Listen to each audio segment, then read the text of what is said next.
Yeah, I think Shelly, we can go ahead. We are seeing the yes coming from participants. Yes, sir. Today we have, with an immense pleasure, I welcome Dr. Anurag Singh, sir. Good afternoon, sir. It is an Very good honor afternoon. for us to see you as a speaker to deliver a special lecture on about production of bakery and confectionery products. Dr. Anurag Singh is currently working as a associate professor in the Department of Food Technology, HBTI Kanpur. Earlier, he has worked as assistant professor in the Department of Food Science and Technology at Niftem Kundli, Sonipat. Dr. Singh has teaching experience of more than 16 years and is actively involved in research in the field of food technology. He has also handled different sponsored projects funded by various funding agencies like DST, MOFP, Indian government agencies like KVIC, EDMC, as well as reputed industries like Jubilant Agri and Consumer Agri Products. Uh, his main area of research are new product development, bakery technology, fruits and vegetables. Now, sir, hello. Yes, yes, Shelly, go ahead. Sir, you can start your presentation. Thank you, Shelly. Thank you, sir.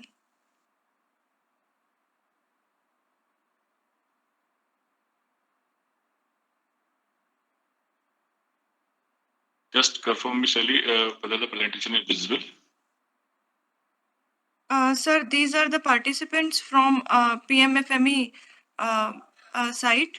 Most of them are assistant professors. They all are connected with the educational institutes mainly. Okay, good. As the slides are visible, I guess. Yes, sir. Okay. So, thank you, Shelly, for introducing me. And this is Dr. Anurag. As Shelly told that right now I'm with the LBTU Kanpur, and earlier I had worked with Niftem Kundli for almost 8 years. And we are definitely conducting such kind of trainings for the master trainers as well as the other young participants and unemployed youth frequently for this bakery.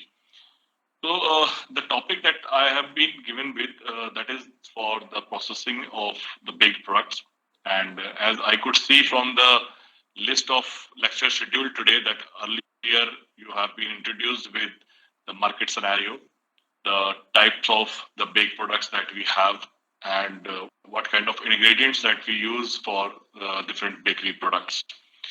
So that is quite clear that the bakery industry is having the immense potential for the venture establishment, for the business start, and that is why, as a master trainer, we all are having the responsibility to guide the young minds, young entrepreneurs to start their own ventures in bakery industry.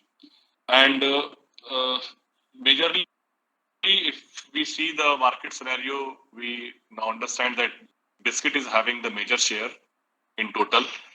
Cakes, those are the high revenue product, but volume wise, they are not that large. Bread is also having the major amount coming from in terms of the revenue. So all the sectors they have the potential, but mainly the industry wise, we see that unorganized sector is quite large in number. The industries, those are small in size, they are large in number. And it is the need of the hour that we all bring such kind of small scale industries under the organized sector so that they can be aware of the technology, the quality, and other regulatory aspects. They should be more answerable to the consumer. So, with this intent, that processing technology of baked products need to be understood, because making a product is one thing, but making a good product, a safe product, a product with the highest quality parameters, that is the target. Right. So my presentation that I'm going to discuss for next 2 hours, that will be about different segments of the food, the bakery industry, the type of the baked products that we have, and the processing technology behind it. Majorly, we classify the baked products in three category as we understand that one is the bread, another is the biscuits and cookies, and third is the cakes. So bread, if we look at, there are two kind of breads we can say. One is the flat bread, another is the leavened bread. Flat bread, like our chapati, that is also a kind of bread. Indian bread in general we call flat one. But whenever we call the bread, the image that comes in our mind is about the leavened one, right? So the East leavened bread is majorly that is considered under this category. Maybe not in India, but in other developed countries, we can see that this is one of the staple food in all the three meals of their daily diet. They are having different kind of breads being used, and it is having a large history behind. So one of the oldest prepared food we can say that is the bread, and this is not something new to us. In BCs, 1000 BCs, we had the formation of the manufacturing of the bread being done. Though at that time, mainly the process was simply grinding the wheat, grinding the grain into the flour, not exactly the wheat, because the wheat came into existence after quite later on. So after grinding the grain into the flour, adding the liquid, making a kind of dough or a slurry, and baking it on the hot rocks, that was the culture during that Paleolithic age. So since then, the human civilization is known to the baking and even the bread.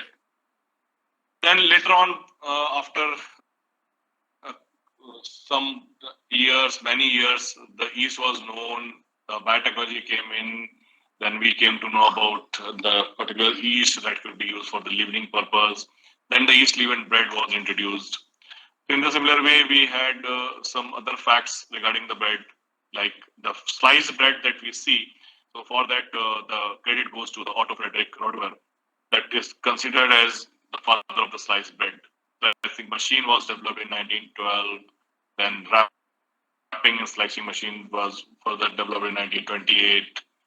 White bread was considered superior to the brown one, and that's why the sieving was the process that evolved and using by the Chinese silk. But nowadays, you can see that the trend is just going reverse. We are more towards the dark bread, brown bread, rather than the white bread. So basically, yeast bread is the product that we need to discuss, we need to talk about. And as I said, that many developed countries they have the staple food in terms of the bread, yeast bread particularly. So variety of breads are there globally. The only one we see in the country is not the only yeast bread, but many kind of yeast leavened breads could be seen in other countries. So we can have some glance, some images of the yeast leavened breads. So baguette, ciabatta, focaccia, croissant, bagel. So variety of breads are there. In our country also, we have the white bread, we have the brown bread, the pav bhaji when we enjoy. So the pav that is made of, or the burger that we have. So buns, those are made of donuts. So such kind of products we see. But other than donuts, also there are a variety of yeast breads, yeast leavened breads. Those are available in the market globally. Now, what exactly we look for in any yeast leavened bread? What should be the ideal characteristics of any yeast leavened bread? So basically, we look for a large volume, a smooth and the rounded top. The color of the surface should be the golden brown one. The texture is fine and uniform. The crumb, that is the inner portion of the bread, that should be the tender and elastic. And when you touch the bread, when you touch the crumb, it should spring back. So that could be the ideal characteristics in a properly leavened, properly baked bread. In the similar way, if these things are not being observed, it means there are certain faults in the bread. And that could be because of a variety of reasons that we will see in the later slides, that the bread is deviating from the ideal conditions and it needs the corrective actions in the formulation or the processing conditions to get all these characteristics, desirable characteristics to Shelly, there is one pop-up. PPT is not visible. So is it so? PPT is not moving. It is Any moving, sir. participant, please? Sir, it is moving. Yes. Moving, sir. Okay, Moving. then fine. Then fine. Then somebody texted that it is not showing. Now it is a yeast breads. It is okay. This is the characteristics of yeast bread. That is the slide that I'm talking about. This one.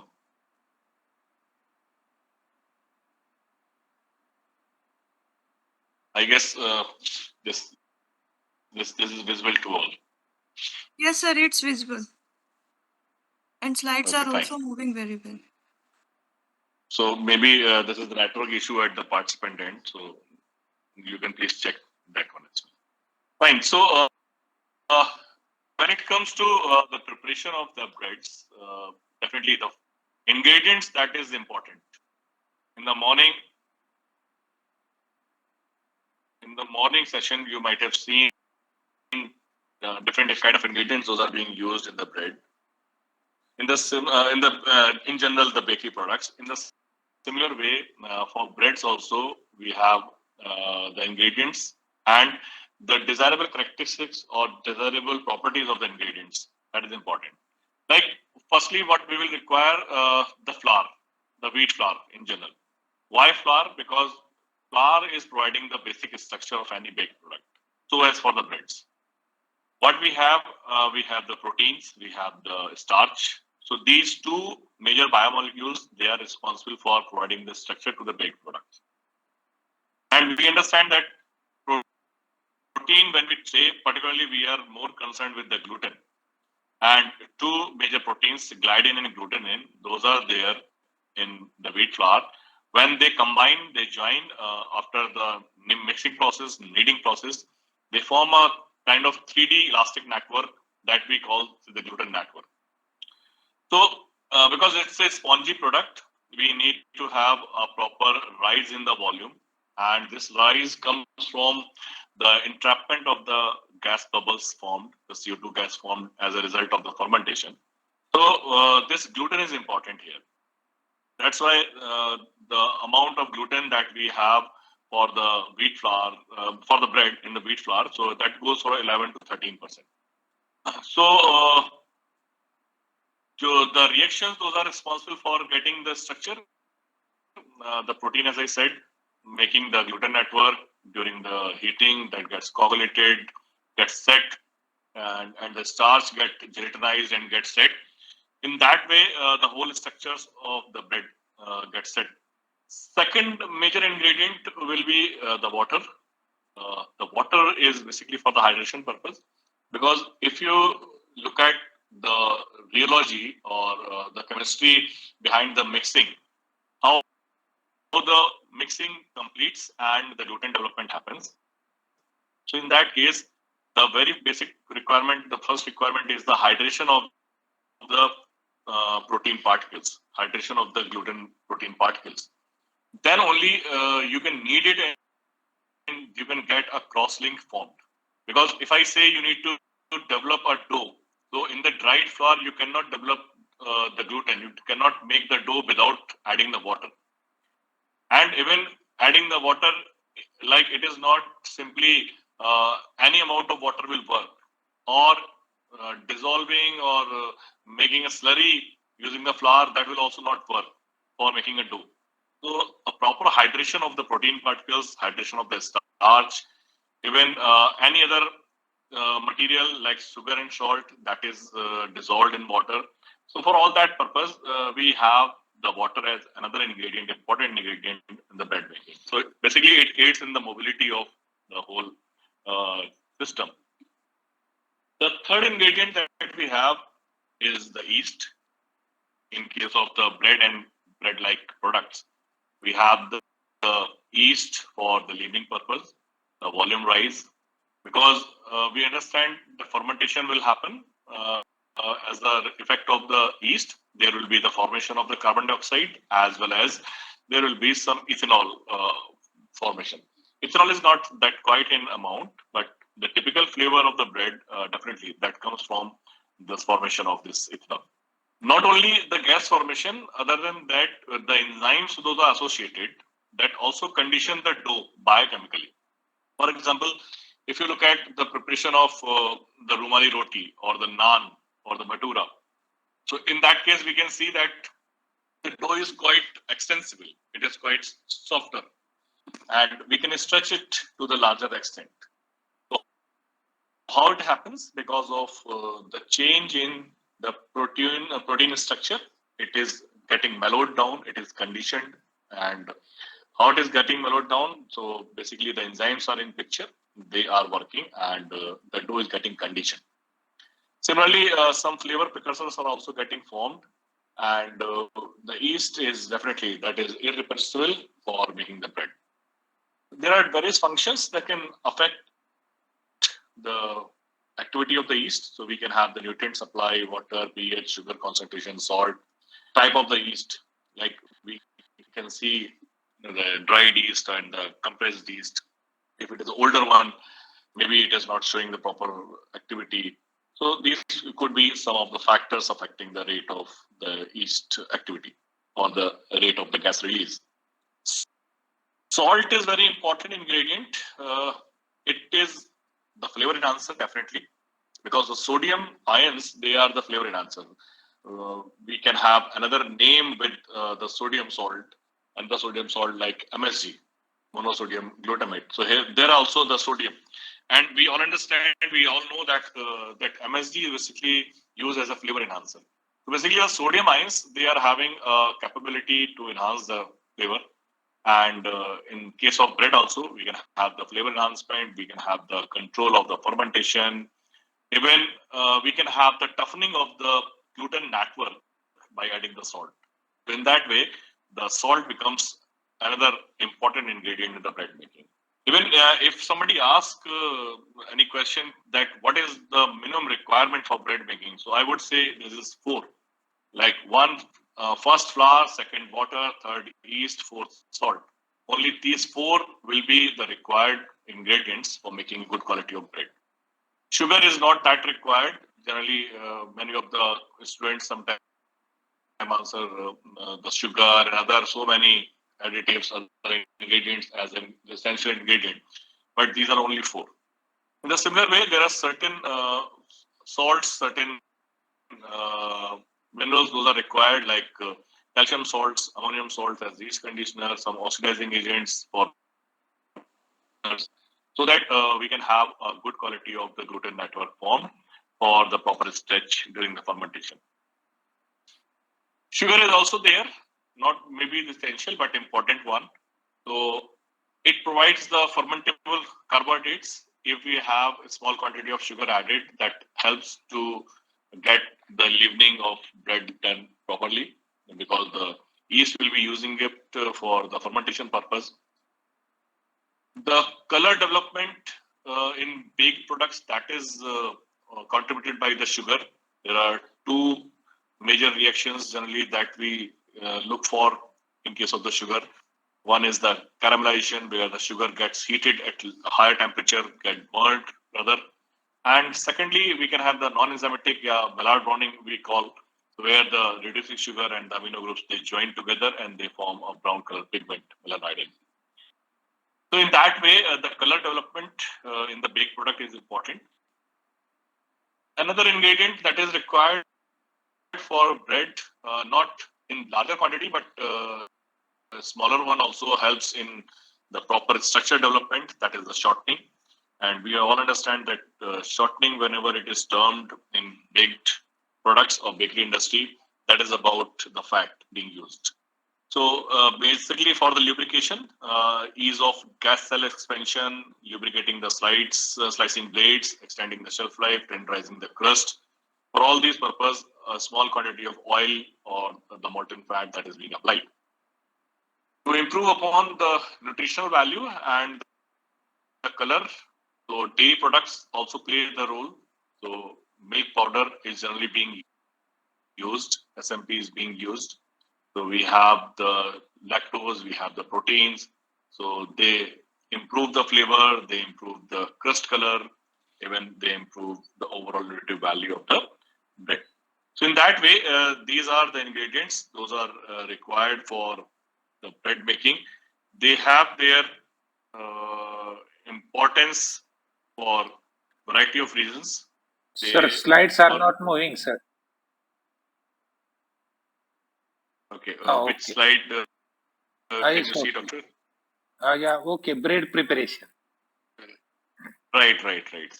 So it's a lag maybe due to the network. So I think that will be fine in somewhat time. Okay.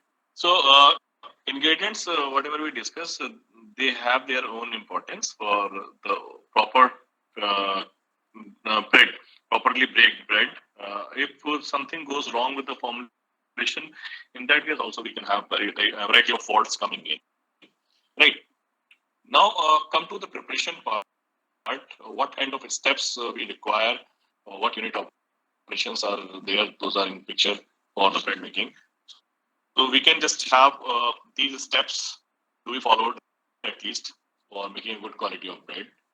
We start with receiving the raw material as per the formulation. The baker's math might have been discussed in the earlier sessions, or if it is baker math, means it's only the formulation, the recipe. If something is to be prepared in general, what we have, we give the formulation on the basis of the flour. Means flour will be 100%, and accordingly, the rest will be the proportionate to the flour. Say 100% flour, then 2% salt, or 4% yeast, or whatever. So you receive the flour as per the requirement, how much bread needs to be prepared, what will be the total quantity of the flour required. Then the very first step should be the sifting of the flour. Sifting means it should be passed through the sieves, and in if you just prepare HACCP plan, the sifting is also the important step in the baking industry. Well, the sifting ensures that something foreign material is not going into the bread further or any big product.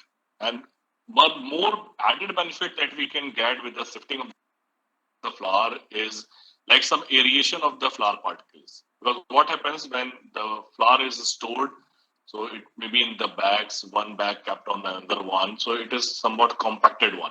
So to get a proper aeration that helps in the future expansion of the bread during the baking, the sifting is important and that need to be performed.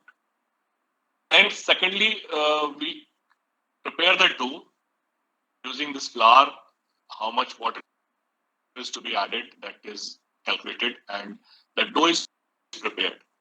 Now, dough preparation is basically the mixing of all the ingredients, the dry ingredients or the liquid ingredients.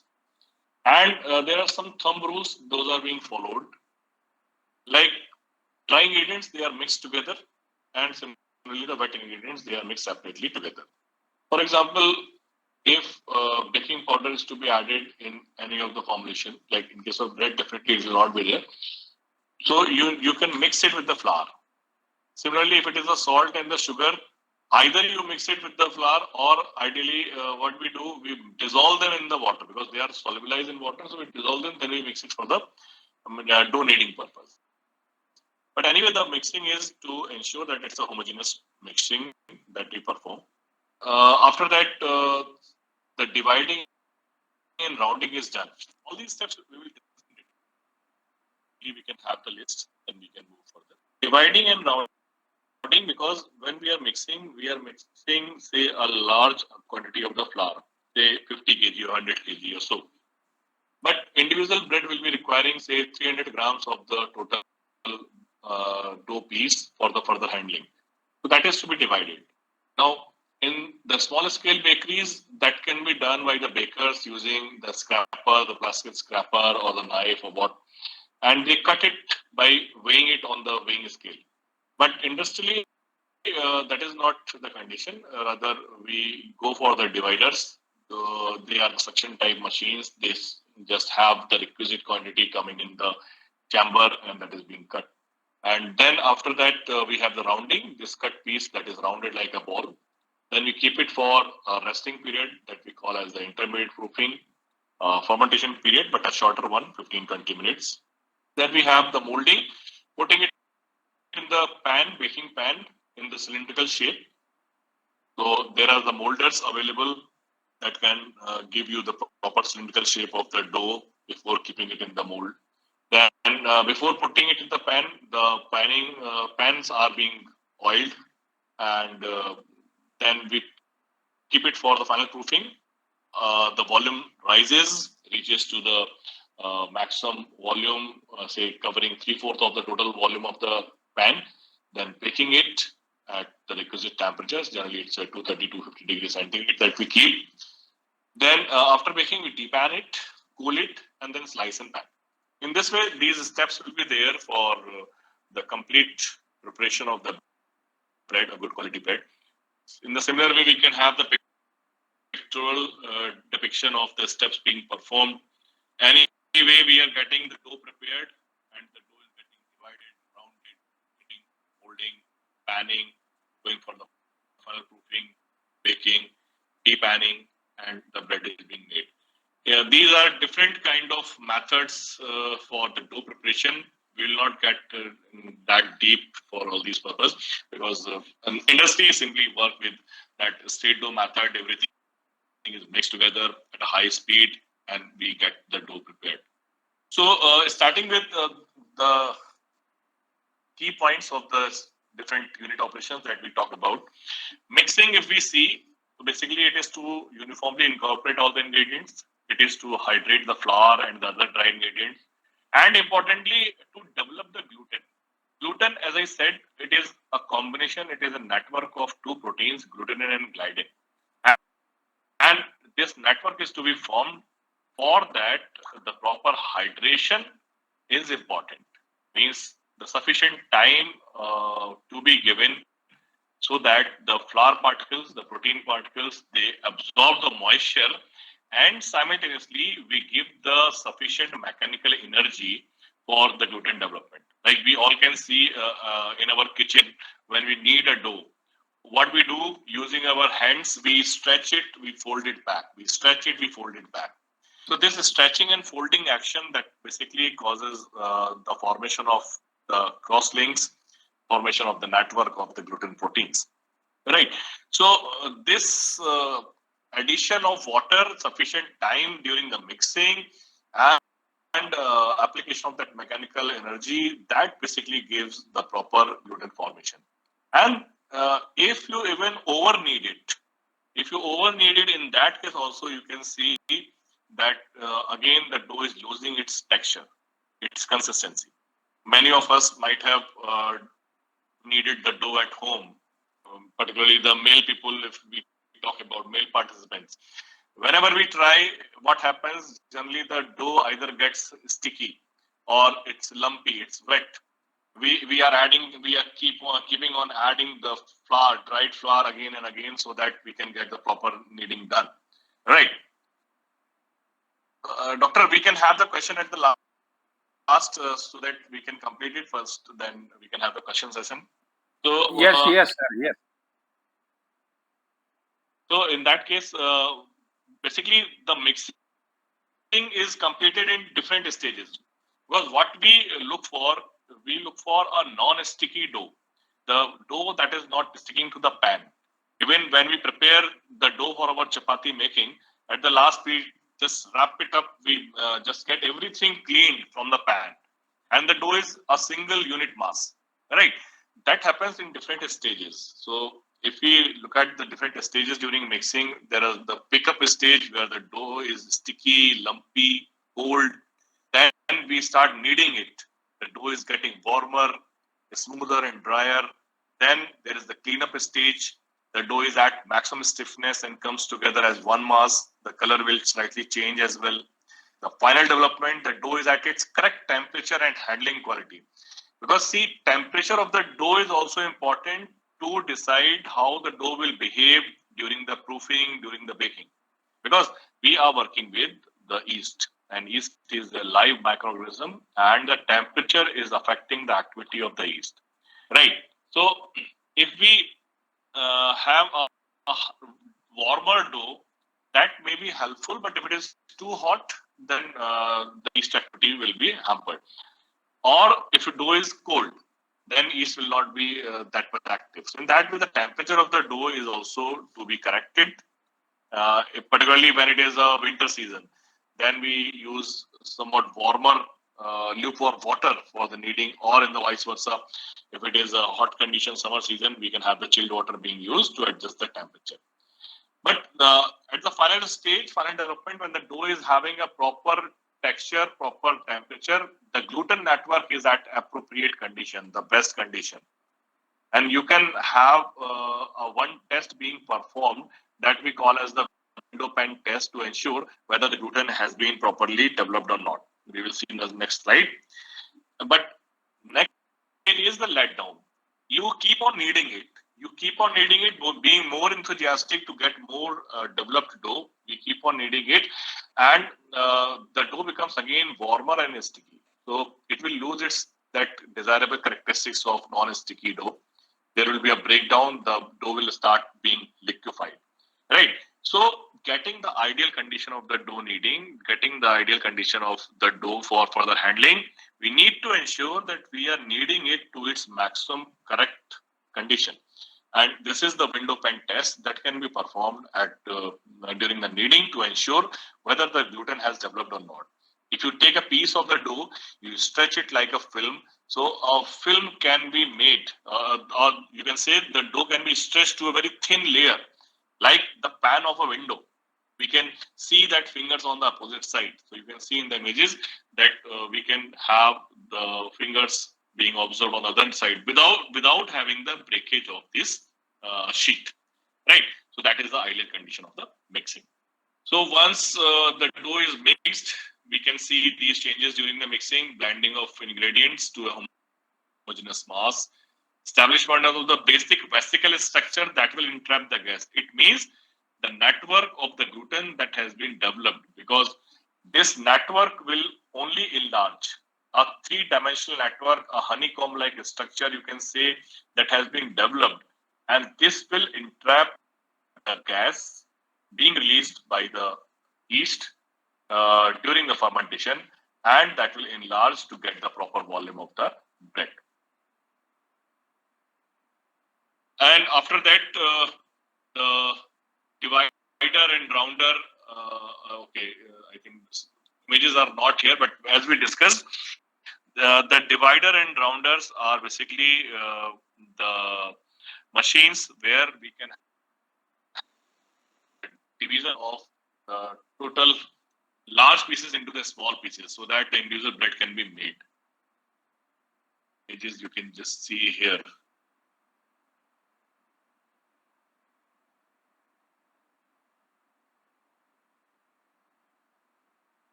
Like, am I audible? Yes, sir. Stages during mixing. So, right. So, this is like the rounder that we have, where the machine rotates. We have different design, basically three designs we have for the rounders, and the pieces those are getting cut in the divider. It comes and get it rounded like a ball shape and goes to the intermediate proofer. So after that, the proofing is to be performed, and as I said, proofing is basically whatever the kneading or the mixing action we have done, the stresses that have been given to the dough, that is to be released, and the dough will have to have some, say, time period for the fermentation where the yeast shows a slight of its activity, mellows down some of the network, and the dough rheology gets improved, right? So for that, we need to put it for certain time periods, say 15 to 20 minutes under the warm and humid condition, and 27 130 degrees centigrade and about 80-85% RH that will be required. And bakers generally what they do, they simply keep it as such or covered with some of the, let's say, wet cloth. But industrially, we have the proofers for intermediate proofing, where we can have some rack proofers, somewhat like this, and there are some moving pocket chains as well. So that way also we can adjust the temperature and the RH, and we can provide the sufficient time for the intermediate proofing. Proofing is nothing you can understand. It's a simply the fermentation time period, and this intermediate one is a slighter, smaller time period, lower time period, but a final proofing that we can see after the molding, that's a longer process where say 40-45 minutes time period that is being given. Right, but in both the cases, the equipments remain same, the proofers remain same, and we can go with such kind of rack proofers where we are having the trays, the pieces are being loaded, kept inside back to the chamber, and the temperature and RH can be maintained inside the chamber. After intermediate proofing, the dough is to be molded in the pan in which the final baking is to be done. The final baking will be done in the cuboid shape of pans made of tins generally.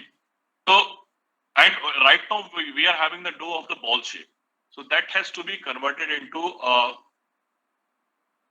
that has to be converted into a loaf, into say cylindrical shape, right?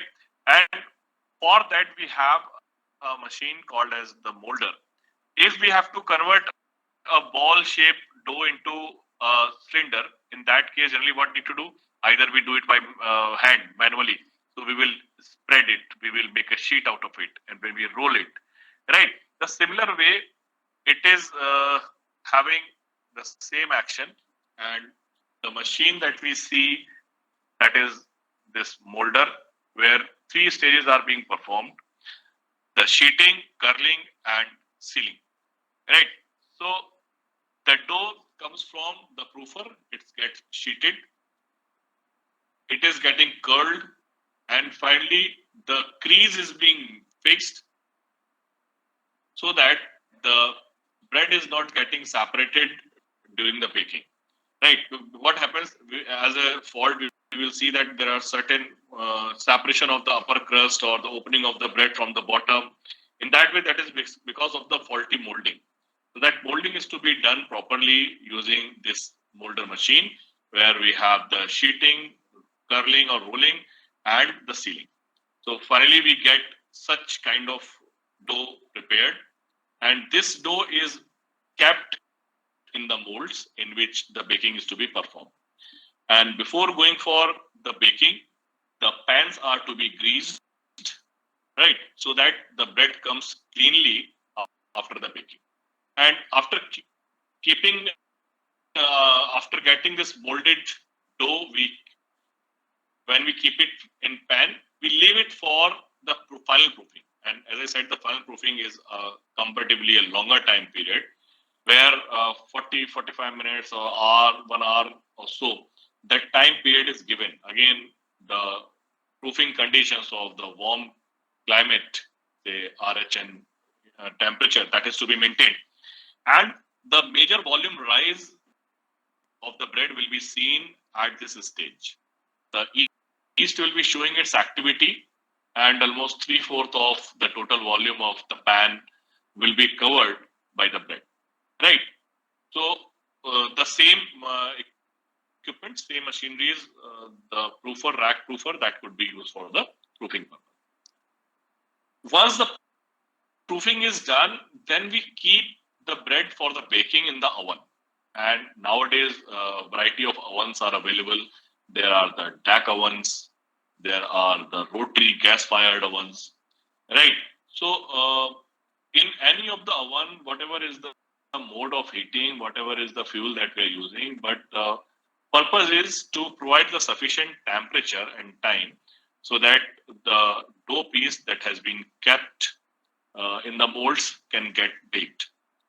And there are a variety of changes that we can see during the baking, right? We can see the volume expansion. The volume, as I said, was expanded during the final proofing as well, but that was because of the yeast activity, because of the fermentation, right? So, three-fourths of the volume was filled of the mold that was used. But when we heat it, yeast will be getting killed definitely, because yeast gets killed after 50-55 degrees centigrade or so. But the gas bubbles, those have been formed by the yeast, the CO2 gas. And the air that has been entrapped during the mixing, during the kneading process, those air bubbles, they all get expanded because of the high temperature. And this expansion can also give the rise in the volume of the bread, right? So that we call as the oven spring. There is the volume rise called as oven spring. What else we can see? We can see the crust formation, the upper surface of the bread, that is the dark colored one, that is a comparatively thicker layer as compared to the rest of the bread. So that crust formation happens. The color of the crust that gets formed. Yeast is getting inactivated or killed, and simultaneously two major molecules, as I said in the starting, the protein and the starch, those are responsible for the texture of the bread. So there are two major reactions, those are happening: the protein coagulation and the gelatinization of the starch. The protein at high temperature get coagulated, get set, and similar way, the starch molecules, those have been hydrated during the mixing. They have absorbed the moisture. When they face the heat, they have the gelatinization reaction. And upon cooling, these two biomolecules, they get the proper structure set. In the similar way, the crumb also get formed because the gas bubbles, those were just distributed throughout the dough. They enlarged in size. The gas bubbles, they collapse together and finally get set upon cooling. So they have the size of say 1 to 4 mm. That gives the net structure or the crumb structure of the bread. In a similar way, the starch activity, yeast activity in starch digestion, we already talked about. Crust formation, we talked about. These all happens during the baking, right?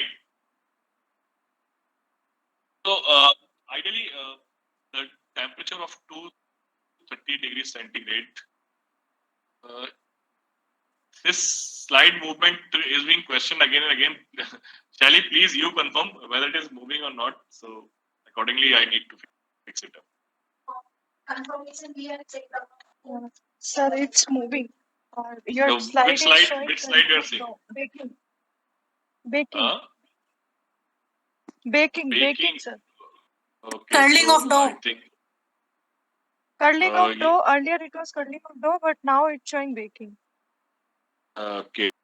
Now Because I have moved from baking, so right. This is the correct slide it should be. So depanning, cooling, and slicing.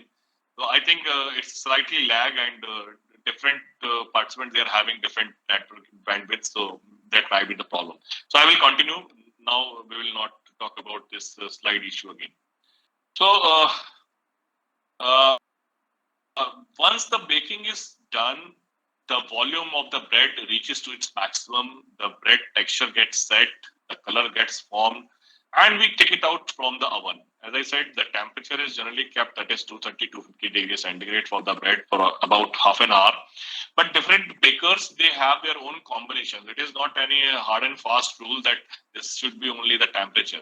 Like when I used to work at Niftem, our baker there, he used to bake it at 180, 190. So they have their own parameters set, different combination of time and temperature, but ultimately the baking should be completed, and all the reactions, all the changes that we talked about, that should happen. Once we take it out, at that time, the bread is at quite high temperature, say 230 degrees centigrade. And the crust is like the most heated at that time. Our moisture content is quite less, say 1% or so. Whereas the inside of the bread is wetter. The moisture content is high. 45% or so could be the moisture content at the center at that time. So if we slice at that time only, what will happen? The crust will be for just getting separated in the form of the chips. Different flaking will be done. Flakes will be coming up, and even the bread will be breaking. It will not be a clean cut, right? So the after depanning, just remove it from the pan, but let it cool. And generally, another practice is because the crust is drier at that time. So generally, after getting it from out of the pan, a coating of the fat or oil that is also being done on the surface, right? So that gives a shiny and softer crust to the bread. We let it cool for sufficient time period so that the moisture is also getting uniformly distributed throughout the bread. Finally, when it is a properly cooled bread, we have around 30-35% of the moisture contained in the bread. Then you go for the slicing and you get the sandwich bread prepared. Right. So slicing is done with the help of the slicers. You can see the gravity-feed slicers here. We put the bread loaf, freshly baked bread loaf here. It comes down to the gravity, and there are the blades, and they are continuously moving, and they are slicing it in giving you different number of slices as per the blades, as per the size, and that can be used further as the sandwich bread. Now, again, the pan that we have, the mold we have, it could be a pan with the lid. So we can have the bread flat from all the sides, a perfect square kind of bread. In some cases, it could be an open top bread where we can have the top open. There is no lid on the top. So in that case, generally we have a bread with the rounded surface, the curved surface on the top, rest squares, rest flat from all the sides. Anyway, finally, the bread is sliced. You can wrap it up, you can pack it up, and your bread will be ready for the further consumption and distribution. So far as we have understood that what are the ingredients and how they are affecting the quality of the bread, what are the functions, what are the steps followed for the bread baking. If something goes wrong, either with the formulation, with the selection of the ingredients, or the processing steps that we have followed, say kneading or the proofing or the baking or demolding or the slicing, at any point, if something goes wrong, so in that case, there could be some probable faults coming up in the bread. Right? Like if you see, so there could be one problem called as flying top. The top of the could be quite dark. We look for a golden brown, but it is almost a black, dead black, and burnt one. It could be a too much volume of the bread than the desired one. It could be the uneven crumb texture coming in the bread. Crumb texture should be a uniformly distributed network in the crumb. In the similar way, the volume is comparatively less as we expected. The oven spring was come. It was less. The oven spring was less, and the bread could not achieve the proper volume during the baking. Similarly, the blisters on the crust or the color of the crust is pale yellow, not the golden brown as we look for. The bread has collapsed. It could be a badly shaped loaf.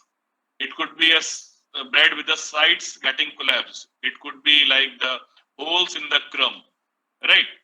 The crumb texture is quite dense. There is no as such network being observed, or it could be some microbial contamination, some mold growth, or the ropiness, right? And for any kind of fault, we need to understand the probable cause. The probable cause will be with respect to the nutrients, the selection of the ingredients, or the activity that we have performed. Like many of the causes you can see for different reasons: incorrect flour use, low gluten content, too much salt, yeast killed before the loaf is baked, insufficient kneading or proofing, dough has been over fermented, resulting in breakdown of the gas pockets, insufficient liquid, resulting in dough which too stiff. So this is for the loaf that has not risen. Similarly, when texture the large hole, we can have the dough was not knocked back, dough left uncovered. Overproofing can lead to the collapse. Underproofing, oven too hard, that can lead to the crust breaks. So variety of reasons, variety of faults with the variety of causes, and that need to be addressed with the proper selection of the ingredients and the proper processing conditions.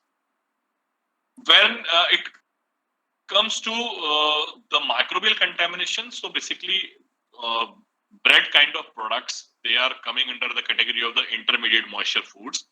And intermediate moisture foods means they are prone to the mold growth or fungal growth. Generally, the bacteria are not there, right? So industry take care of this problem by having the some antifungal agent in the recipe, in the formulation. It's like the calcium propionate kind of preservatives, those are there to provide the protection against the mold. But uh, when it is the ropiness is basically because of some bacteria like Bacillus mesentericus. So there are some patches, slimy patches on the surface of the crumb. When you touch it, the threads are being formed. And in that case, the plant has to shut down, and the whole system, all the machinery, they have to be washed with the acetic acid. In that way only we can get rid of the problem of the ropiness, right? So this is about the bread, the ingredients, the processing, the faults, the probable reasons of the faults, and the corrective actions that can be made to get the proper bread being baked. So if any questions till bread we can have right now, or we can move with the biscuits and cookies further.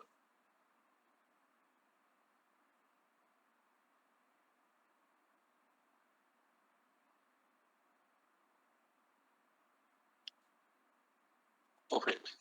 अभी I'm in a meeting. Lecture now. मैं कल बात करूँगा आपसे. ठीक है. इसको close कर दिए.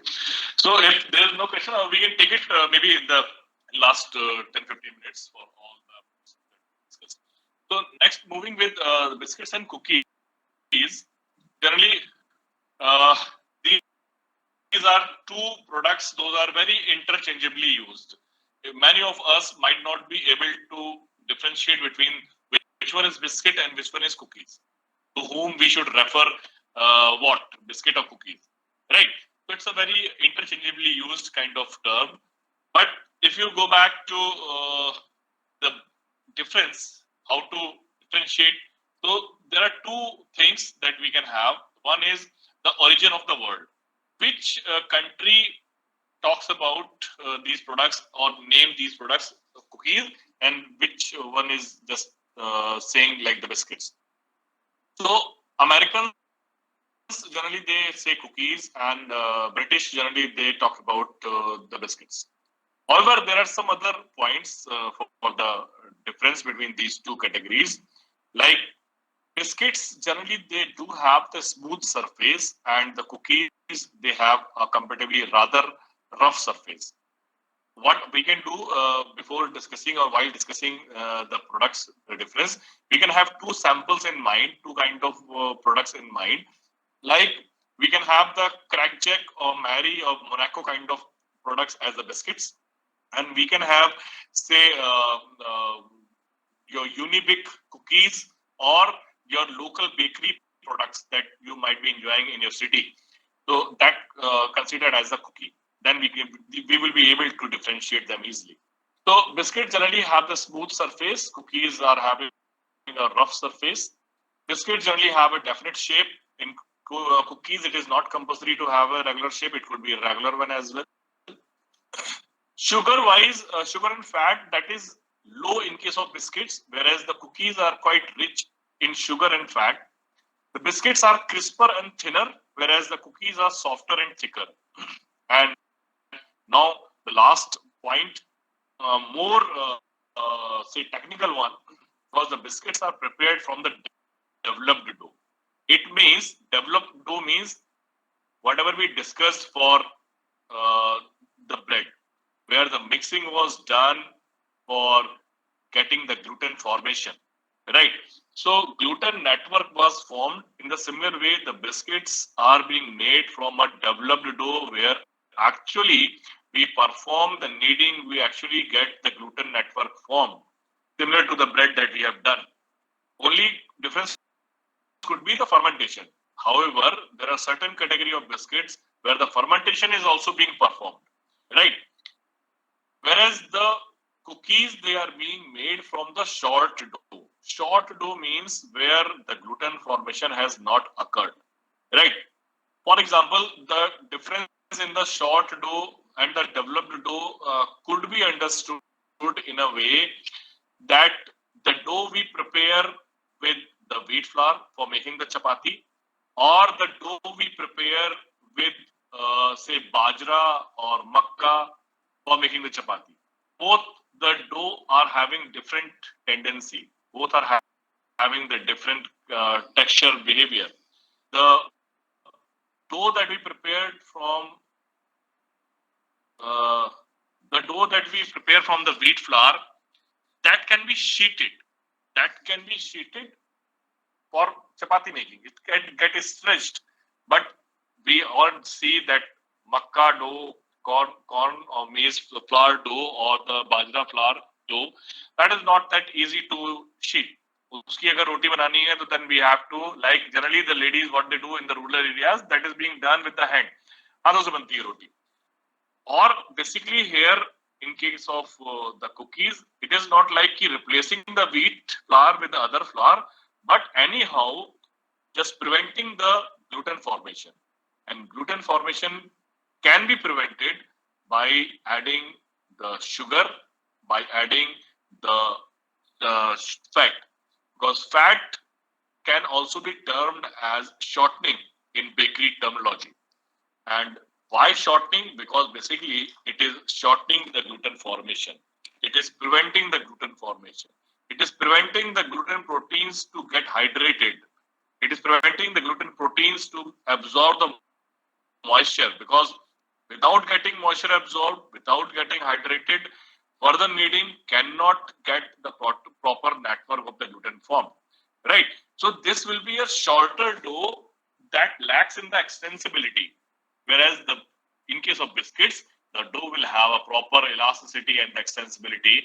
We need to sheet it like the chapati we do in case of or in case of the bread, like we do the gluten development and the fermentation. So both kind of products could be seen in the biscuits. Other than that, we can have different other ways to group the biscuits or the products, like we can have different other terminologies: biscuits, crackers, cookies. Crackers are like your crackjack, Monaco, Barry kind of products. Those are having a very crisp sound while eating. Chain one having the holes. Biscuits, those are having the holes because they are the laminated products. We all might have seen the vegetable puffs, जैसे patties बोलते हैं in general. So we can see that all the layers get separated upon baking.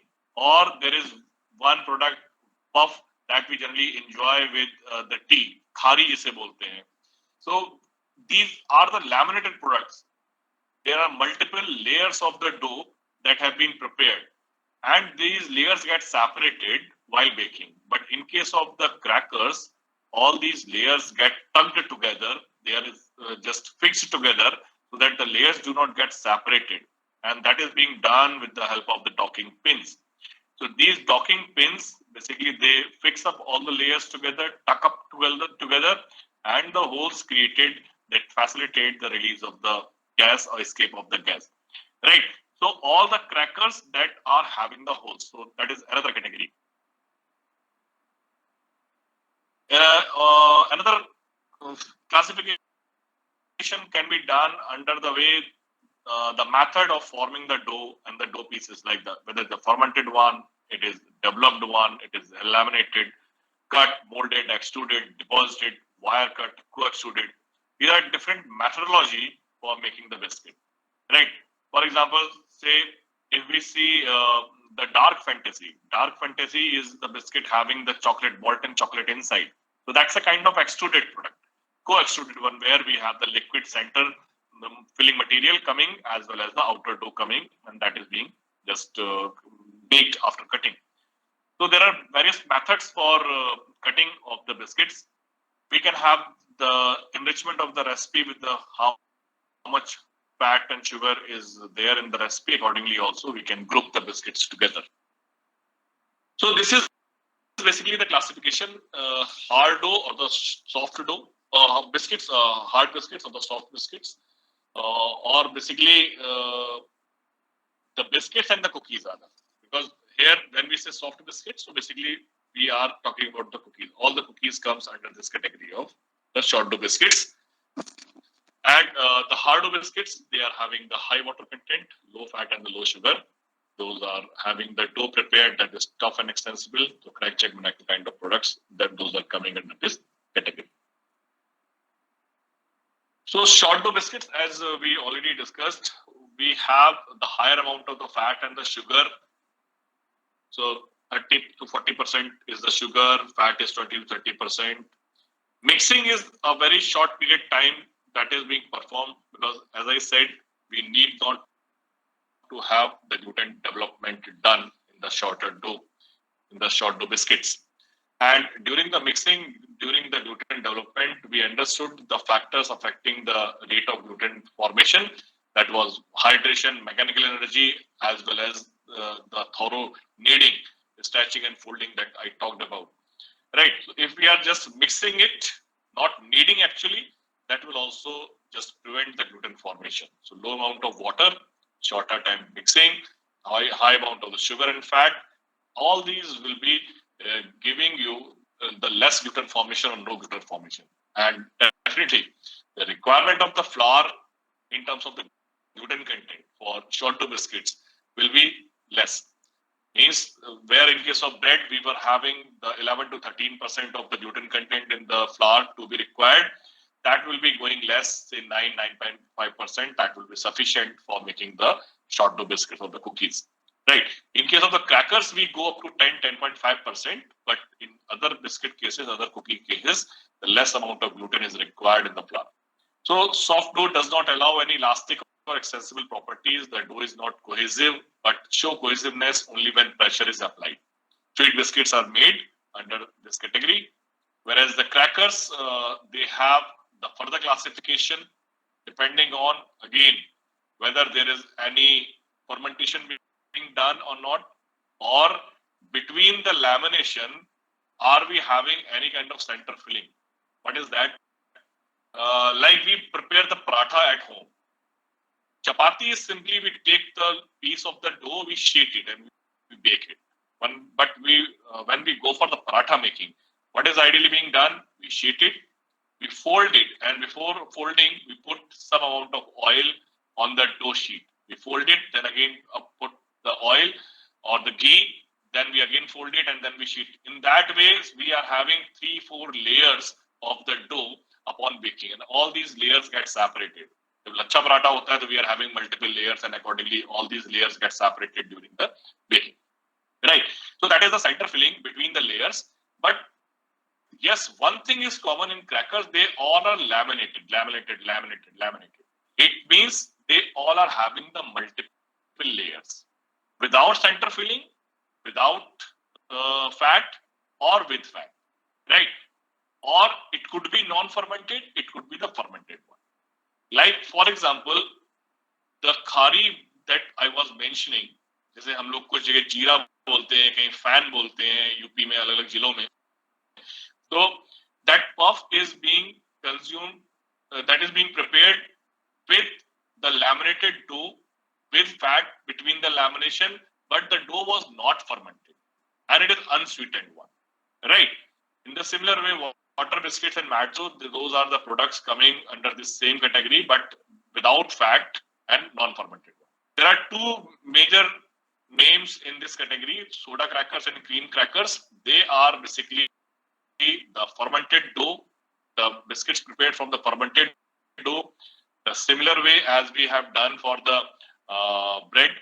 The yeast is being used, and sometimes even the yeast and the soda that is being in combination, baking soda, That's why the soda cracker is the name given, right? It is having somewhat alkaline, say pH in that way. So fermented without center filling or with center filling, we can have the products, soda crackers or the cream crackers. In the similar way, we can have the savory crackers. Those are slightly sweetened, right? But what is the common thing in this? That they are all laminated. The dough is developed one. It is a somewhat harder dough in a way. The flour that has been used, that is having the gluten content of 10.5% or so. And when we knead them, when we sheet them, they behave in the similar way the dough that has been used for the bread making or say chapati making, right? Because if it is not a fermented one, it will be more like the chapati making, right? If it is a fermented one, then we can say it is behaving like the bread making. So that is being done under the category of the crackers, whereas in case of the cookies or the short dough biscuits, we have already seen that higher amount of the fat and the sugar that is being used for reducing or preventing the gluten development. Ingredients for the biscuits are more or less all the same ingredients as we have for the bread, or even in any bakery, the ingredients will be more or less the same. Only thing is their characteristics, their properties, and there could be some minor specific ingredients. Those will be used for improving the quality of the product. So for example, we have here the ingredient for the biscuit as wheat flour, sugar, shortening, water, and leavening agent as the major one. And we have the minor ingredients like milk powder, liquid glucose, emulsifier, salt, enzyme, antioxidants, color, invert sugar. Purpose, if you look at, again, the flour, that will be providing the matrix, that will be providing you the starch and the protein. So the basic structure of the biscuit will be getting developed. And as I said, because in particularly cookies, we do not require the gluten content too high. We need a shorter texture, a shorter dough without gluten development. So less than 9% is the best. So 9.5% goes well. And exceptions, as I said, will be in case of the fermented crackers, where the dough is to be fermented. So up to 10.5% or more, we can go in case of the fermented crackers. Right. So sifting of the flour, that is to be done for aeration, as already discussed, that helps in the future expansion of the baked product, as well as that also prevent any kind of chances for getting the foreign material coming into the system. Sweeteners, again, they are for the sweetening purpose, but not only the sweetening purpose, they are performing different other functions. Like one is the color development, the brown color of the biscuits or any baked product, that is because of the reactions as we discussed, the Maillard reaction or the caramelization reaction, right? Even the gluten formation can be hampered by adding the sugar, because gluten formation is a water dependent phenomena. The protein molecules, gluten and gliadin, they get hydrated, they absorb the moisture, then only they can be mixed or kneaded, a proper network can be formed. But when you add the sugar, sugar is competing for the water affiliation with the gluten. So what is happening? There will be the lesser chances for the water available, or lesser water will be available for the gluten to absorb, the gluten proteins to absorb, and the gluten development will be prevented. One more important function of the sweetener is for the whipping purpose, the cream formation. Because if we look at the process of the cookies making, generally what we do, we start with cream formation, creaming is step. The creaming is what? Fat is being whipped along with the sugar, right?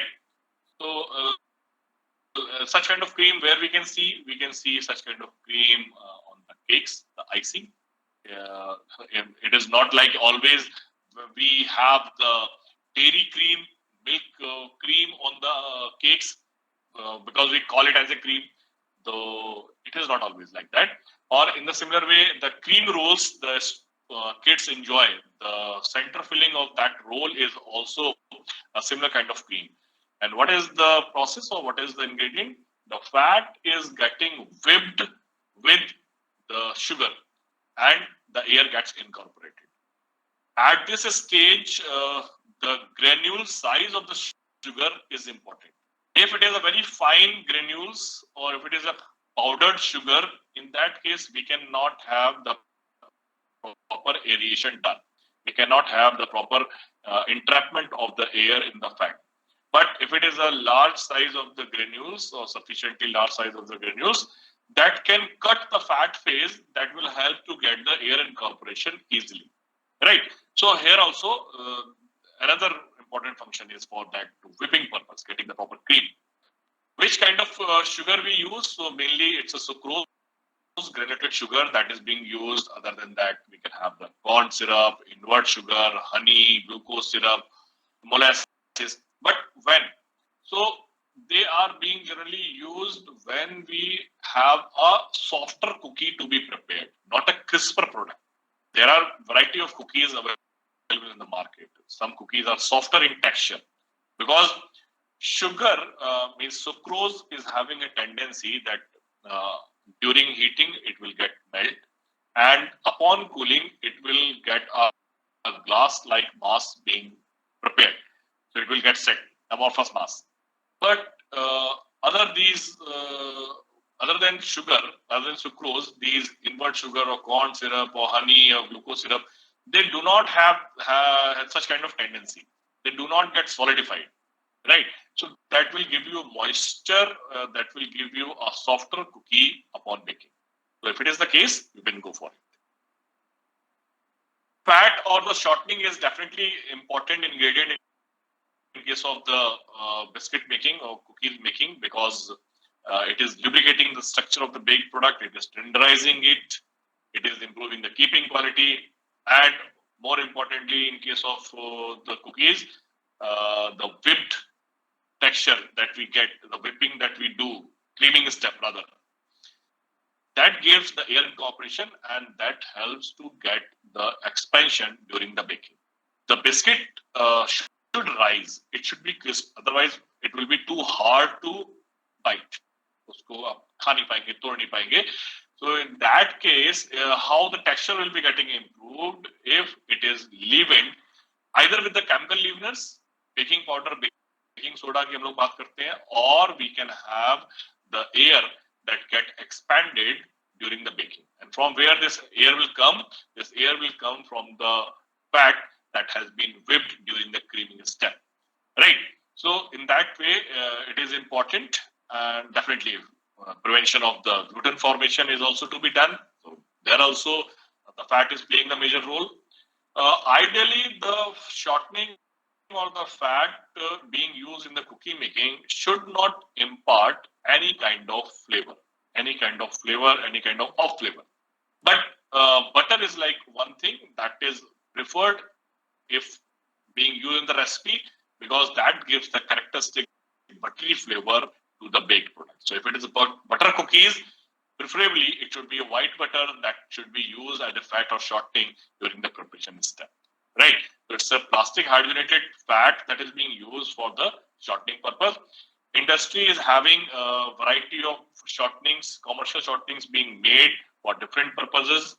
If it is a cookie, there are different kind of shortenings. If it is a khari puffing, there is a different kind of shortening. The ingredients on the shortening, if you look at, so it will be added with some antioxidants, it will be added with some emulsifiers. That all together gives you a ready-made solution for the shortening, so that the texture of the baked products come very good. Egg are there as one of the ingredients in some of the cookies, some of the biscuits. But if you look at the functions of the egg, so egg will be performing the emulsification, tenderization, binding function. It will contribute to the color, nutritive value, the desirable flavor of the products. Organoleptic properties of the product will definitely be getting improved if it is egg in the recipe, right? Now, water is there in the recipe, fat is there in the recipe, definitely emulsifiers will be required. And as I said, in commercial shortenings, we generally have the added emulsifiers in the recipe, in the shortening itself. Or otherwise, if it is the egg, so lecithin that is available, or the proteins those are available in the eggs, they will be working for giving you the proper structure, proper emulsification. Uh, which portion is to be used? That again depends. Like egg white is mainly the protein part where binding is the main function. Egg yolk, if we go with, generally the emulsification will be the target, or the tenderization will be the function because of the composition of the yolk. Or generally, we can have the whole egg, means the egg yolk and egg white together being used in the recipes. Right.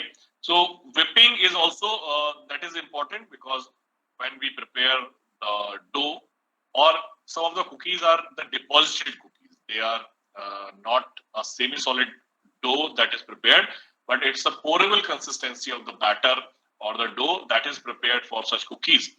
So in that case also, if it is a whipping to be performed for the volume rise, so we can have the egg in picture. They can help in the enlargement of the or entrapment of the air, that can help in the volume rise of the products later on. Milk solids are important in case of cookie making. We have generally the skim milk powder being used. So milk solids, if we talk about, we have the fat, but if it is SMP, we do not go for the milk fat, but the proteins and the lactose that will be playing the role. So nutritive value will be improving, and the color. In some of the preparations like khari or the cookies, there is one practice that is being performed by the bakers, that is for giving a milk wash or the egg wash of the product. Means once the product is ready for baking, they are being kept on the baking tray. So using the brush, the either the egg that has been mixed, the whole egg that is being applied with the brush, or the milk powder dissolved in water, so, or the milk directly that is being applied. So the purpose is to give the proper bright golden brown color, because as you understand, milk is having the lactose, milk is having the proteins. So the caramelization reaction or the Maillard reaction, that will be prominent, and the product will be having the characteristic golden brown color developed. Flavor can be added in the cookies. Variety of flavors you can see in the market. We can have the vanilla flavor, we can have different spice flavors like cinnamon, nutmeg, ginger, jeera, so many flavors. Those are being used in the preparation of the cookies and biscuits. 0.5 to 1%, that kind of amount is required, or in different ways they are being added. When we can add the flavors, so generally three options we have. Either we put the flavor in the dough or the batter before the baking. While making the batter or the dough, we add itself directly in that, or we can just apply the spray or the dust. Dust means the fine powder of the flavoring material after the baking. Why this is so? Because what happens during the baking, there will be the high temperature being used, and we understand that the flavor volatiles, they are temperature sensitive, they can get evaporated, volatilized, and there could be a flavor loss. So to avoid this flavor loss during the baking, it is better to go for spraying or dusting these flavors after the baking. Right? Sometimes the oils, the emulsions or flavor emulsions, they are being applied. That in that way also we can have the flavor being added.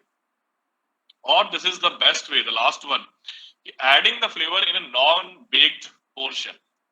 Like in case of cream biscuits, we have two biscuits together sandwiched, having the cream in between. In this cream, whatever you want to add, you add, because there is no temperature being phased by this cream. We'll be baking the biscuit separately, and then we can go for the sandwiching. So in that way, the flavor addition can be done in the cookies and biscuits. Other than that, we are having some emulsifiers and some raging agents, some leavening agents being used in the biscuit manufacturing, in the cookie manufacturing. When we say the chemical engineers. So we talk about the baking soda, we talk about the baking powder, we talk about the ammonium bicarbonate. Baking powder is basically the combination of the sodium bicarbonate with some acid salt. Because if you say baking soda, sodium bicarbonate alone, that also releases the CO2, but the reaction says that part of the CO2 gets released upon heating, and part of the CO2 gets released when it interacts with some acid component later on. So generally, what happens when we consume it, maybe in our stomach, when there is the interaction of stomach acid with the sodium carbonate that is being formed, there could be the CO2 release, or the product will have somewhat a soapy taste. That's why so baking soda alone is not preferred. On the other hand, the ammonium bicarbonate that releases almost all the carbon dioxide. It means there is no problem with the remaining CO2, but there could be the problem with the ammonia, because the reaction wise there will be the ammonia also getting released. So if it is ammonium bicarbonate, we can go with the thin products, the thin biscuits. Those are having the thickness less, so that all the ammonia can get escaped out. It is not like any kind of retention of the ammonia in the baked product.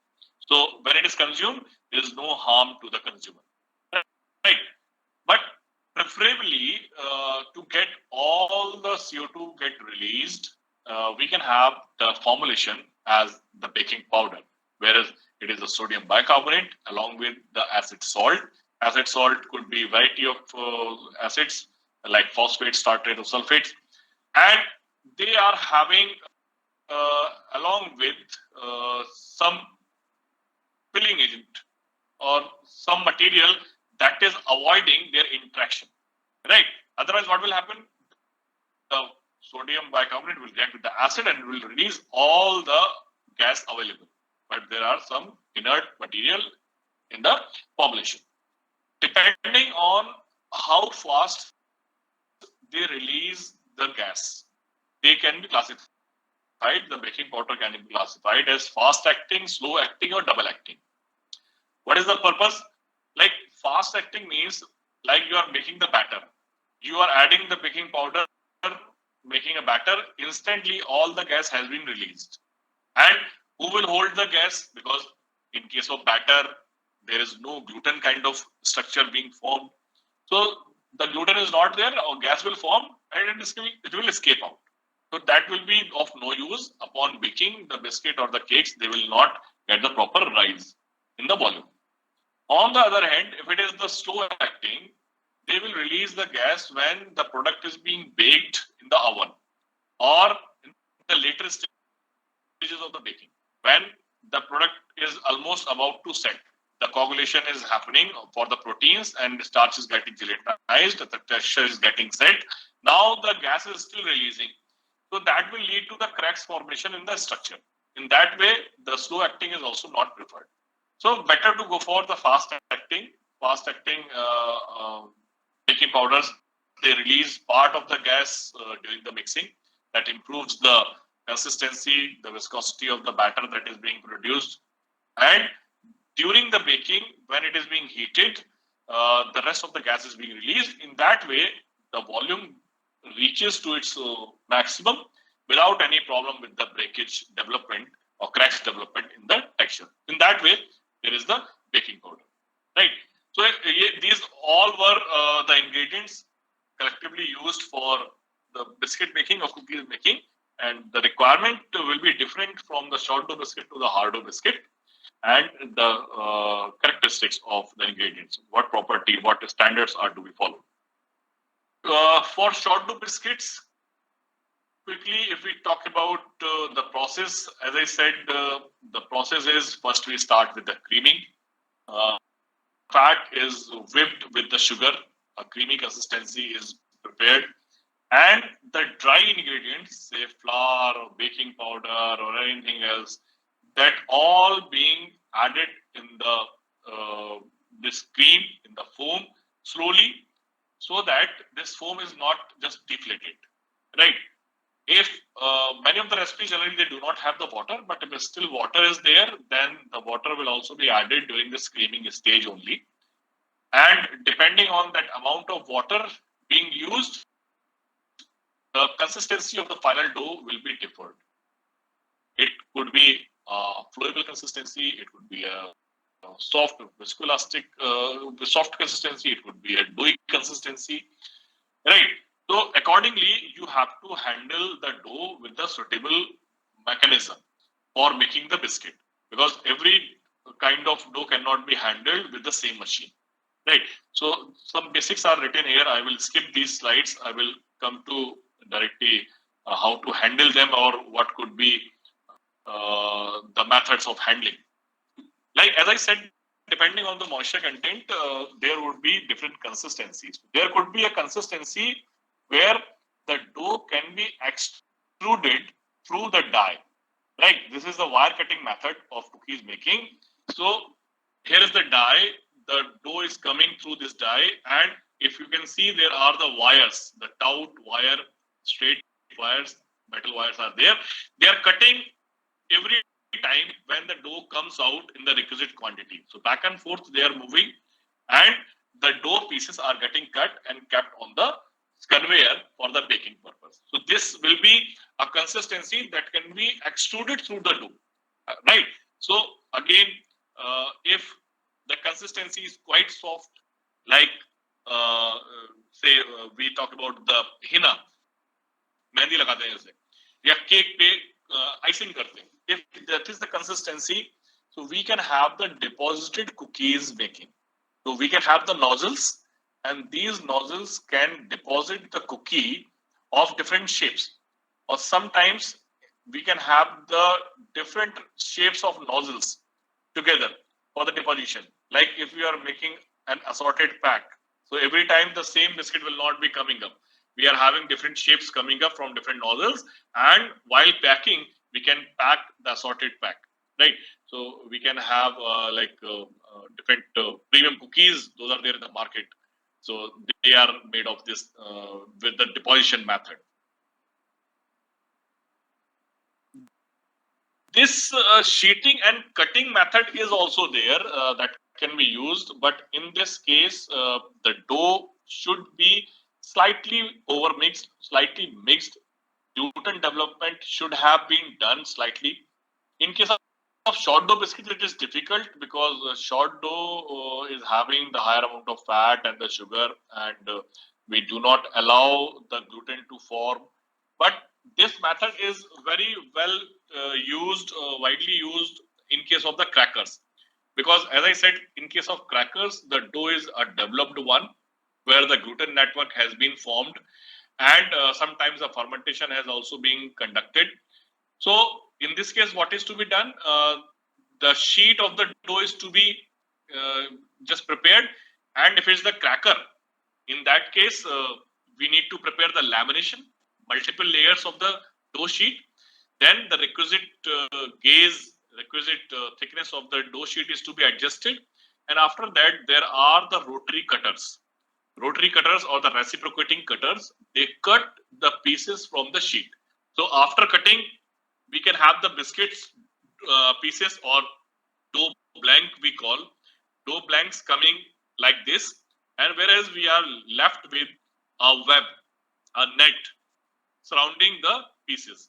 So in this case, we can just lift it up, and this will be going back to the mixing section. Again, it will be mixed, and the biscuit dough blank will be going for the baking in the oven, right?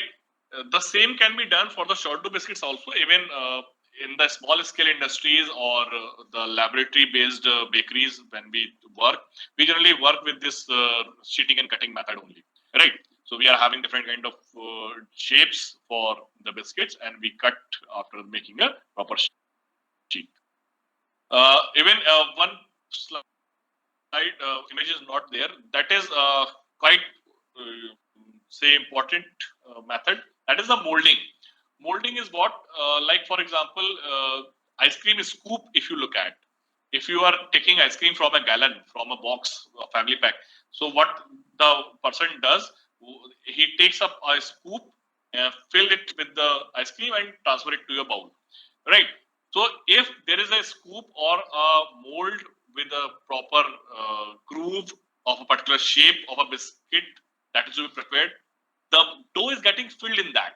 The dough material that we have prepared that fills in that gap, fills in that cavity, and it is transferred over the baking tray or the baking pan, right? So that is also the method that is called as the rotary molding. And basically the crumbly mass is to be handled with this rotary molding. Crumbly mass means that cannot be sheeted. Like for example, if you go for the laddu making, when we hold the laddu, when we prepare the laddu, particularly the besan laddu, you can see it's a very crumbly mass. So we have to just bind it with hand for certain time period, then only that gets compacted. Otherwise, it's a very fragile one. So that crumbled mass dough can be handled for cookie making using the rotary molding. Anyway, whatever the method is, finally what we are ready with the dough blanks for the baking purpose. Now, during the baking for the short dough biscuits, we are having the options. Either we do it on the flat bands, metal bands, the conveyors, the baking conveyors, or there could be the wire mesh belt or say wire net. But depending on the consistency, depending on the type of the dough, the composition of the dough, we need to select it, because what will happen if it is a flat surface, then it's fine. The biscuit during the baking, that will flow in all the direction. The cookies particularly, short dough biscuits. If it is rich in fat, rich in sugar, both will melt. The fat will melt, sugar will melt, and it will spread. The phenomena is the spread. It moves in all the direction. So if it is happening, if it is a flat surface, then it's fine. But if it is the wire mesh belt, then it can flow through the opening, and that can get stuck, and the biscuit cannot be removed after the baking. But if it is the crackers, in that case, the wire mesh belt can easily be used. Rather, if you look at any cracker on the back side, you can see the squares kind of shape being available. Like that is the wire mesh belt that is being used for resting the dough blanks during the baking, right? So the phenomena that is called as spread means movement of the biscuit in all the direction, flow of the biscuits in all the direction. Biscuits rises in the upside vertical way or the horizontal way. It becomes a hemispherical one. That spread is very important to be controlled, because what happens if we do not control the spread? So maybe the diameter is going beyond the set parameters, or the thickness is going beyond the set parameters. And recently, you might have heard one news that because of the missing one biscuit, I think ITC or some other company, they have been penalized for 1 lakh rupees or so. This might be, it could be, might be some of the reason behind it, but this could be the reason because of the spread as well. Say your packaging has been designed to accommodate 5 biscuits, but the thickness of the biscuit is not controlled, and now because of that irregular thickness in all the biscuit pieces, either this packaging is accommodating 4 or 6 number of biscuits. So that could be one reason, one problem that can be faced if the spread is not properly controlled. And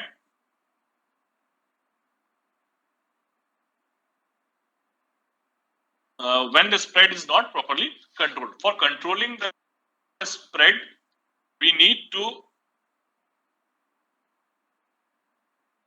do various steps that need to be taken. Temperature filing that need to how to adjust the temperature of the baking, the dusting of the surface on which the biscuit is resting,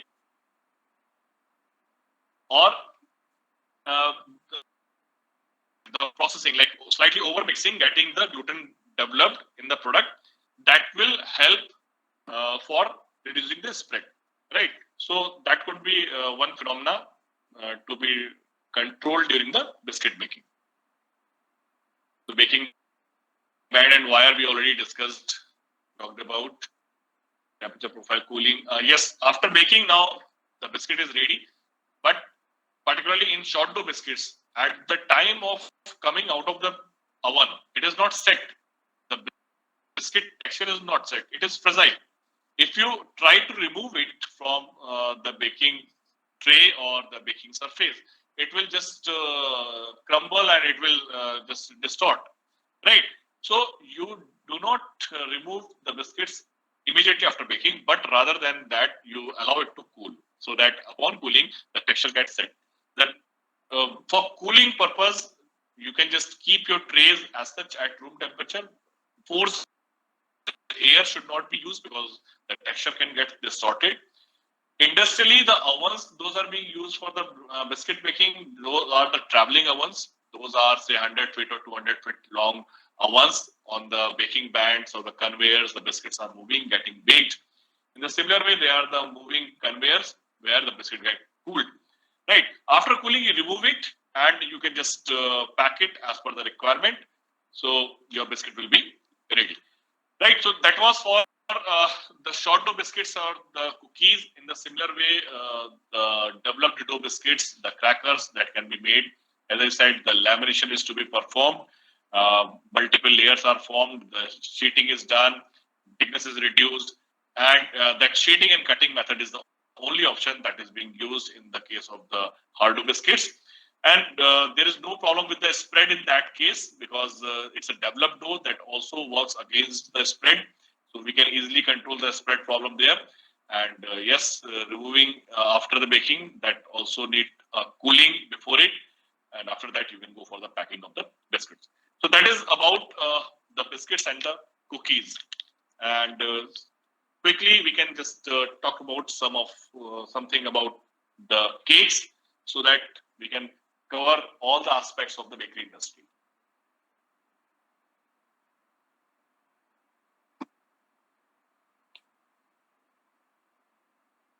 So cakes, we understand that that is the richest and the sweetest among all the baked products. It's a similar spongy and soft product. Sir, slides are not moving. Okay, Chavan sir, I think you can just wait for a minute, maybe a lag there at your end. Any other participant can also confirm again about whether it's a cake slide visible or not. Not, it is baking. It is It's baking, baking, sir. sir. It is baking still? Okay. Yes, sir. So, but Baking. this is the cake at my end. So either I should stop sharing again, reshare. Now, sir, it's cake. Cake are the richest and sweetest. Cake slide is showing. Very nice, Shelly. Very nice. Then you can see you have reached to the right slide. So maybe it is reaching. Others participant just wait. Maybe it's a lag, right? Yeah, sir, it's moving, but it's moving after you explain. Okay, no issue, ma'am. Then you can correlate it with whatever the discussion we had. So it's a Sure, richest sir. and sweetest baked product, the spongy one, and definitely, as I mentioned in the early discussion in the start of my talk, that it is production wise, total volume wise, it is less. Say 15% of the total production from the bakery products that is coming in terms of the cakes, but the revenue generation is quite convincing. It is 30% of the total value that is being generated. The base material that we prepare in case of the cake, that is the batter, not the dough. Like in case of the cakes, in case of the bread, in case of the biscuits, mainly we talked about the dough. However, there were certain varieties of the biscuits, those are requiring the batter. In the similar way, we are requiring the batter for the cakes here. Air is the major leavening agent that is being used in cake making. However, chemical leavening agents are also there, also along with the air contributing for the leavening of the cakes. So majorly we have two category of cakes in the market, or we classify them in two ways. One is the shortened cakes, another is the unshortened cake. Shortened cake, definitely by because it's almost the end of the day for you. So you all are aware that shortening, whenever we talk about the fat in case of the bakery. So if it is a shortened cake, it means mainly we are relying on the fat. We are relying on the fat for developing the structure, developing the cake, right? So structure relies on the creamed fat. Creaming is the basic step that is performed to get the batter prepared, to get the cake prepared, right? We also call them as the butter cakes or high ratio cake. So sometimes some amount of oil could be there, but mainly the solid fat like butter, margarine, or vegetable shortenings, those are being used for the shortened cakes. Chemical leavener agents can also be added. It is not something no that cannot be used, but this texture that we get is basically because of the fat that is being in the recipe.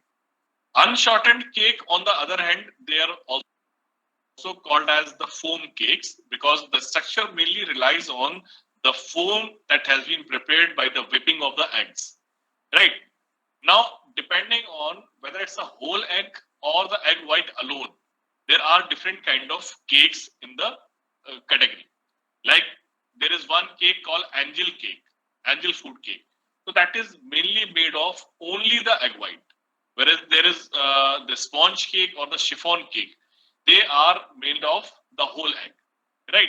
So is it a whole egg or egg white alone? That could also be further the classification under the unshortened cakes. But mainly what we have, the egg as the main material on which the structure of the cake will rely on, and mainly the leavening will be done by the steam and the air, means the water vapors that will be formed during the baking and the air that gets incorporated during the beating process. Chemical leaveners are generally not being used under this category.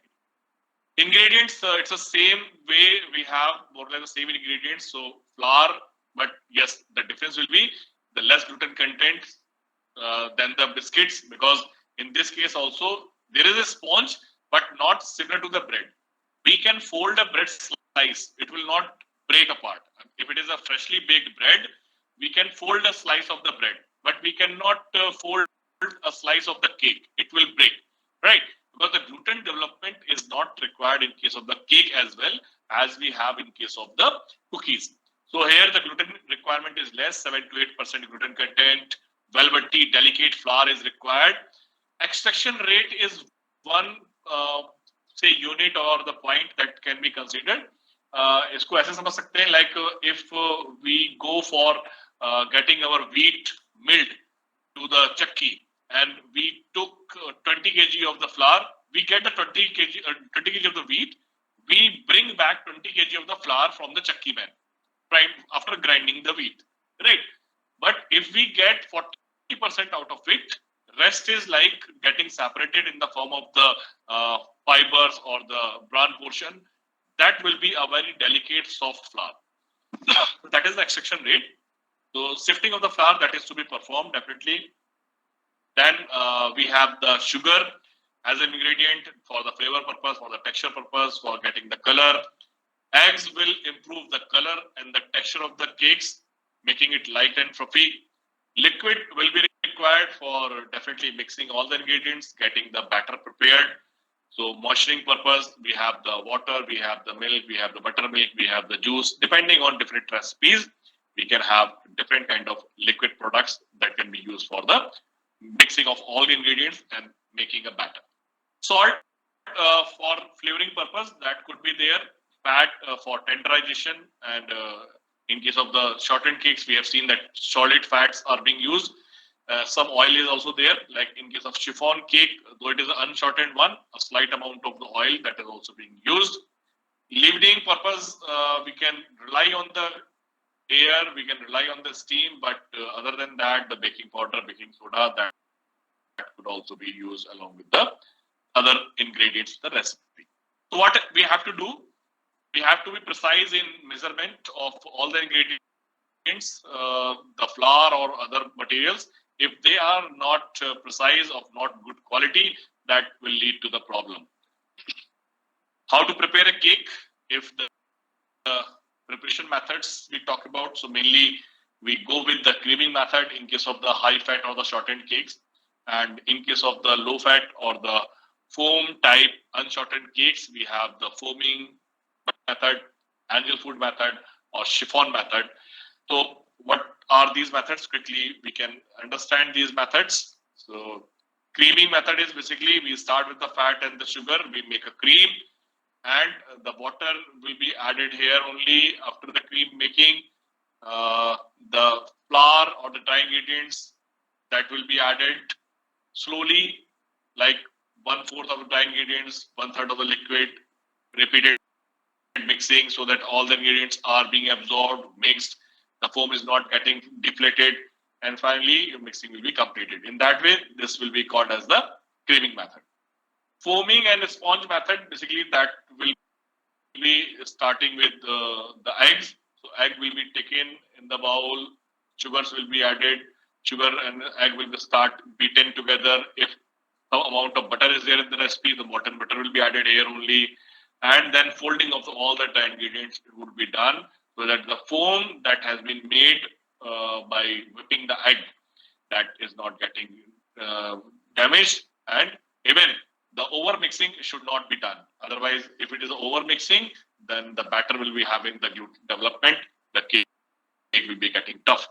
Angel food case, basically it's only the egg white that is in picture. In this case, there is no egg yolk being used.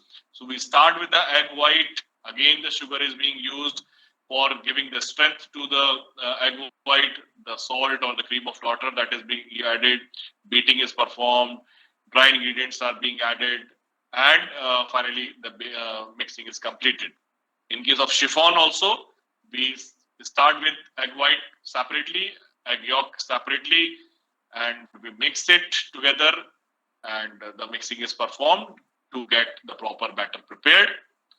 Anyway, any method, whatever we have used, whether it's a shortened cake or unshortened cake, whatever the method we have performed, we have got the batter prepared.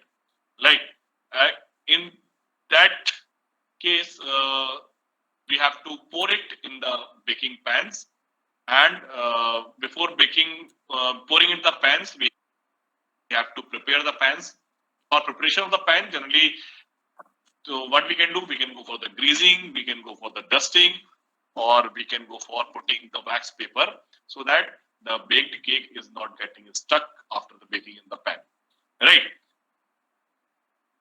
So ungreased pan किस case में चाहिए, ungreased or floured or lined, which kind of cakes require which kind of preparation for the pan, that could be seen here. Temperature, type of the oven, baking time, the pan size, Excuse and me, sir. type I is think slides are not moving. It's stuck on lights creaming on, method. not moving. Creaming method only. Yes, sir. Okay, so let me just rejoin. I think there is some problem at my end. Okay, sir.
Am I audible, Kelly?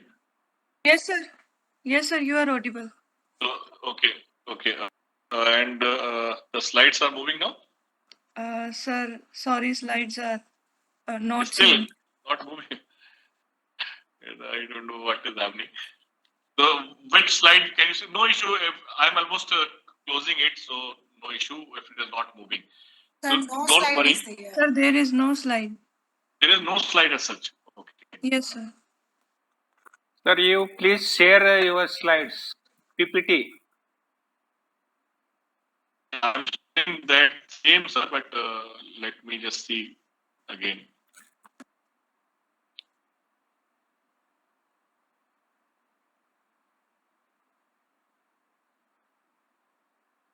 Is it now?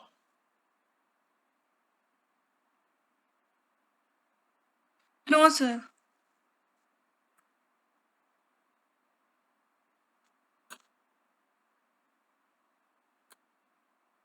It's okay, sir. I think it's you have completed all your topics.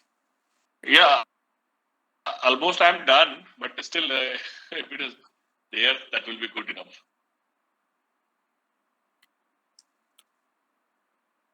Because it is showing at my end that you are sharing a screen. So I don't know why it is not coming up there. Anyway, so Sir, it's we streaming are. method we can see.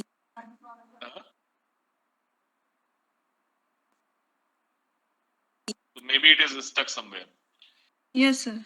Anyway, so it is like methods of what I mentioned. The creaming is for that shortened cakes where we are having the fat being whipped. And in case of the unshortened cakes, we are having the methods where the whole egg is being used, sponge method we talk, or angel food cake we say when only is being used. And in case of the chiffon, we are using both egg white separately, but egg yolk is also being there, but in a separate way, right? So uh, we have the cake prepared. After that, we bake it. We bake it in the baking pans. After preparation, we have either the cream greasing done. We are having either the wax paper being applied or the dusting of the pan being done, and the cake is baked. Right. So in that way, it's a process end up for the cake making. But as we have seen for the breads, that there could be some of the problems if we do not do the things properly. There could be some faults. In the similar way, there could be some faults with the cake as well. Right. So all the things are there. Three categories we have in bakery, the bread, biscuit, and cake. I tried to discuss all the three sections in brief, and I hope there would be some takeaway from this discussion.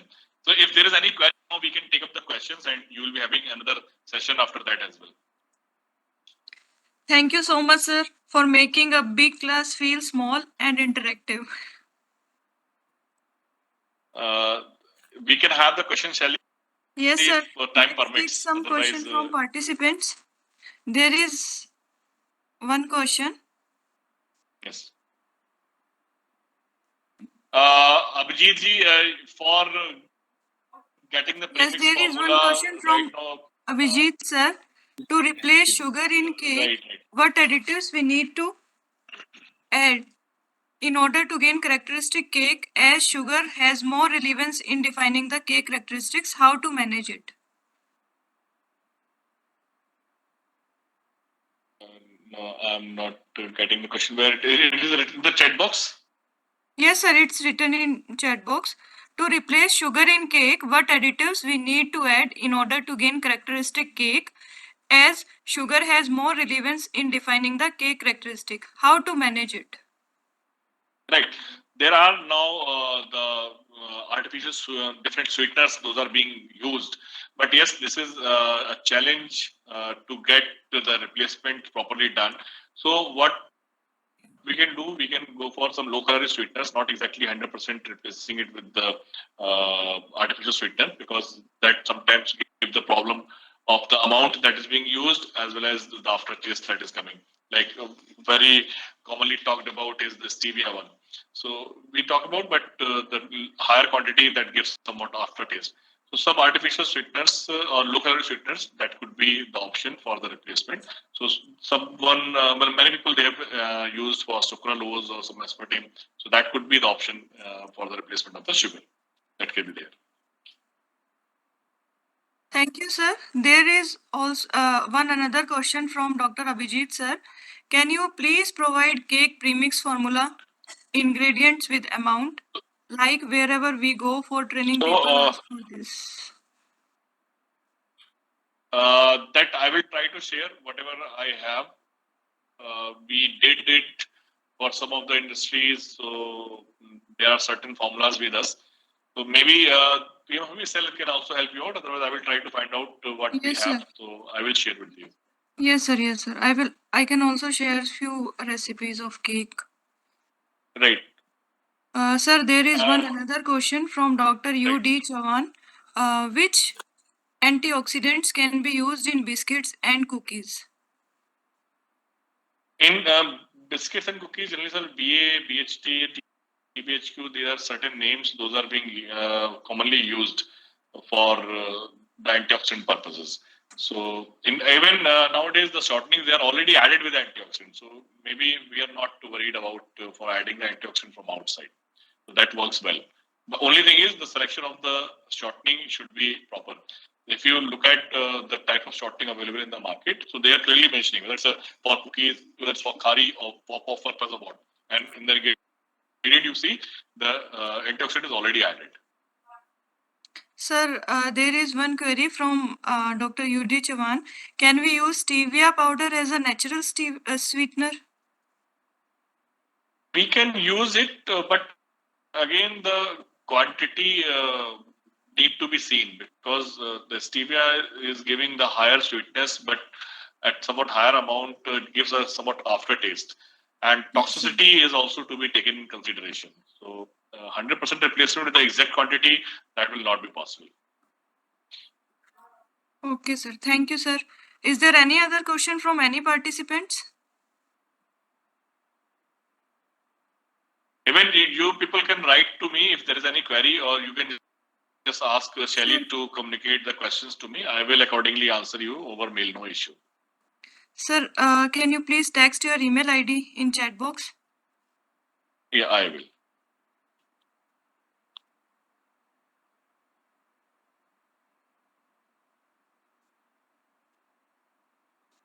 Thank This is you so much, sir, for amazing lecture and gmail.com. You discussions. can write to me.